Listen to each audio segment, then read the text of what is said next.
E sobre estabilidade oclusal, pessoal? O que a gente chama? O que é estabilidade oclusal? Lembra daquele conceito de oclusão mutuamente protegida que a gente conversou na disciplina de oclusão, né, nessa nossa disciplina?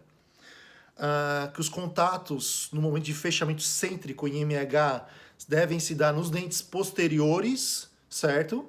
Sendo que há toque nos dentes anteriores, mas a carga efetiva é nos posteriores.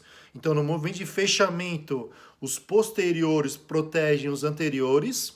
E nos movimentos excêntricos, que é lateralidade e protrusão, quem protege quem são os anteriores protegendo os posteriores. Então, nos movimentos excêntricos, como lateralidade, eu vou ter uma guia canina. No movimento de protrusão, eu vou ter uma guia incisal ou guia anterior. Então, isso é estabilidade oclusal. Quando o paciente fecha em MH, a carga se dá em todos os dentes posteriores, a carga efetiva, distribuindo adequadamente em todos os elementos posteriores, pré-molares e molares, sendo que a carga nos anteriores é pequena. Nos movimentos lateralidade e protrusão, quem guia ou quem faz esses movimentos são os dentes anteriores. Lateralidade a gente preconiza a guia canina e em protrusão a guia anterior ou guia incisal. Então isso aí seria estabilidade oclusal. Na hora que se perde isso, na hora que um dente ou alguns dentes recebe uma carga maior do que poderia receber, eu começo a ter um fator a mais para se criar as lesões cervicais não cariosas. Não necessariamente por causa de um contato prematuro que vai ter que ter essa lesão, mas é um fator a mais que pode levar a essa lesão. Ou quando um pré-molar começa a fazer a guia em vez do canino. Uma sobrecarga em movimentos excêntricos. Quando eu falo movimentos excêntricos é fora do centro, tá, pessoal? Movimentos excêntricos é lateralidade e protrusão, tá? Nada mais que isso. Quando um pré-molar começa a fazer o guia de lateralidade, ele também sobrecarrega, podendo levar a essa lesão cervical.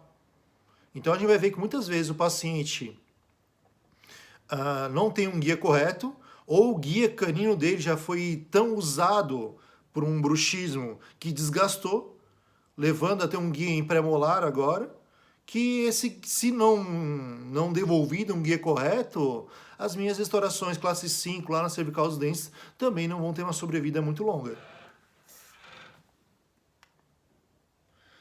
Então isso aqui seria o correto, pessoal, ó. Quando o paciente faz a lateralidade, aqui são caninos, tá?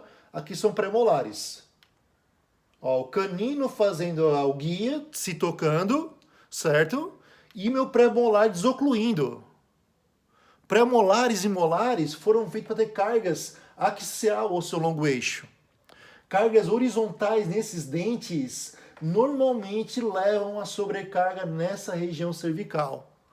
Então, quando o meu canino ele não está fazendo mais o guia e o guia está lá no pré-molar, eu vou ter um fator que pode levar a lesões cervicais não cariosas. E além de identificar esse problema, eu tenho que reverter. Se o paciente não tem guias corretos, eu tenho que devolvê-los através de próteses dentárias, ortodontia, restaurações de resina composta, que seja. Mas eu tenho que devolvê-los. Se eu não conseguir fazer isso, o prognóstico das minhas restaurações é sombrio, para não dizer ruim muitas vezes. Porque o mesmo fator que levou à perda dessa estrutura vai fazer a falha do meu sistema adesivo. Então aqui a gente vê, né, aquela clássica em pré-molares fazendo guia, que seria o canino, era para estar fazendo isso, mas não está fazendo, e eu tenho lesões na região cervical. Se eu somente restaurar essas lesões e não reverter o problema, que pode ser problemas oclusais, de tensão nesse caso, mas eu tenho que avaliar a parte de fricção e biocorrosão também, porque normalmente é um somatório de problemas em si, eu posso restaurar, eu posso até fazer um recobrimento radicular com enxerto aí. Mas se eu não reverter o que causou o problema, a tendência é ele recidivar. Então aqui a gente vê ali, ó, um contato excêntrico em lateralidade aqui, ó, na cúspide vestibular. Olha onde estoura a tensão do dente, ó. Isso aqui é um trabalho de Soares. Ele tem um livro muito bom, Paulo Soares, sobre isso, tá? Somente sobre esse tipo de lesões. Bem interessante mesmo o livro, tá? Para quem puder adquirir. É um livro de... Eu chamo de consultório, mas pode ser de cabeceira de cama também. É que eu consigo concentrar melhor dentro do meu consultório. Normalmente quando eu venho para casa eu acabo tendo outros afazeres. Aqui um outro contato excêntrico na cúspide lingual. Olha onde estoura a tensão. E aqui um contato cêntrico, normal, como deveria ser. Olha como se dá a dissipação das forças, de forma harmônica. Então, os contatos excêntricos para dentes posteriores, eles são danosos. Novamente, pessoal, dentes posteriores, pré-molares e molares foram feitos para aguentar as cargas axiais. Claro, distribuído entre eles, né? Se deixar tocando só num molar, vai sobrecarregar ele também. Mas quando eu tenho uma carga horizontal no dente, a distribuição de forças é extremamente danosa para esses elementos. Extremamente danosa.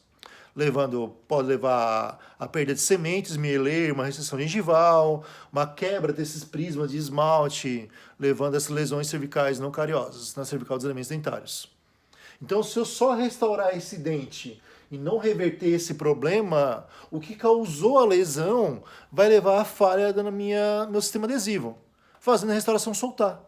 É aquela restauração assim que periodicamente o paciente refaz.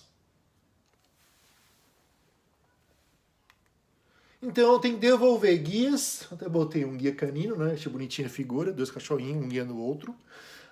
Que é um dos guias que a gente preconiza na lateralidade, né? Guia canino. Em protrusão, guia anterior.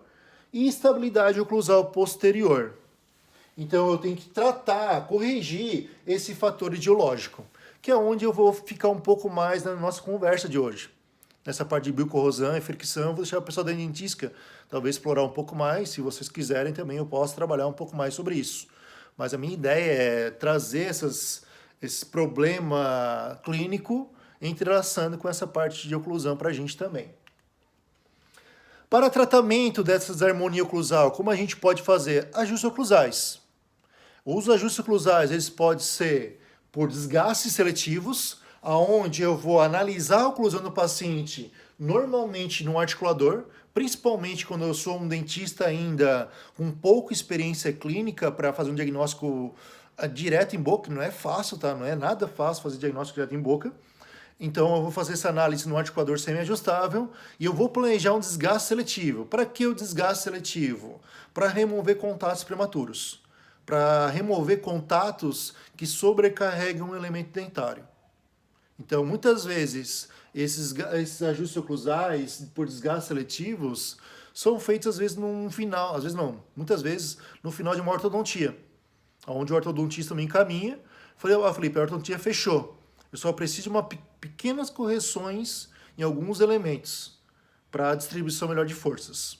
E aí eu analiso o caso, monto um articulador. Se for um caso, às vezes, um pouco mais simples, faço diretamente em boca, mas o correto ali, na sua essência, é montagem articulador e planejar isso, onde a gente faz primeiro os desgastes no articulador, analisa isso e depois repete a mesma sequência no paciente. Certo?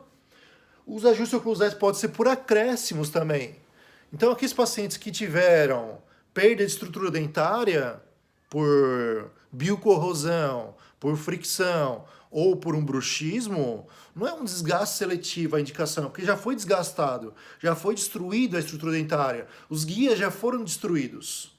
Então, nesses casos, eu tenho que devolver para o paciente, eu tenho que reconstruir nesse paciente.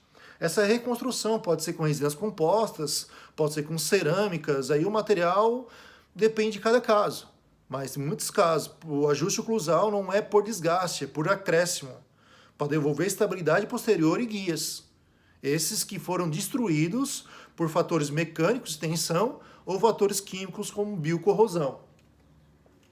Próteses dentárias, quando o paciente teve muita destruição dentária, perda de dentes ou perda de muita estrutura do elemento dentário, ou através da ortodontia, onde a ortodontia vai reequilibrar essa oclusão do paciente.